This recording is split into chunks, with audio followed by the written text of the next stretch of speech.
Hello everyone, welcome to the Stats Corner. The question says that if a random variable x follow binomial distribution with n equals to 10 and probability of success equals to 1 by 4, then what is the third cumulant of y? And y is given as 10 minus x. Okay, so x is number of success. X is number of success. Okay. Then if we subtract x from number of trials, then that will give us the number of failures. Okay. So y equals to 10 minus x. Okay. We see here n equals to 10. So if we subtract number of success from number of trials, we will get number of failures. So if x follow binomial distribution with 10 comma 1 by 4, then y will follow binomial distribution with 10 comma 3 by 4. Okay, so we have obtained the distribution of y. Now forget about everything, just remember y.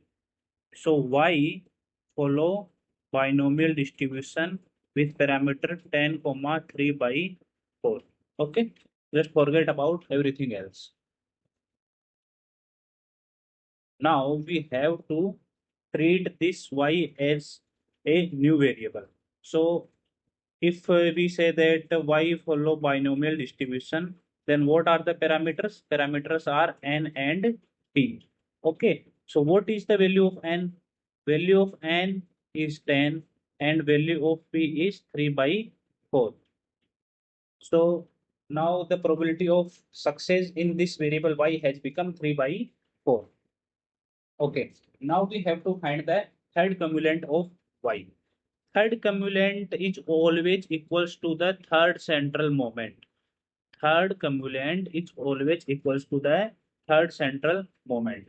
But if we find third cumulant by differentiating the MGF of binomial distribution three times, it will take a lot of time. If we obtain the third central moment using the rows and row moments, then again it will take a lot of time. And we know that in binomial distribution, many times the question asked from the third central moment. So we always remember the third central moment. Okay, and the remembering third central moment is not very difficult. It is very, very easy. Let me tell you what is the third central moment. We know that the expected value in binomial distribution is n into p. The expected value in binomial distribution is np. The variance of binomial distribution is npq. Okay.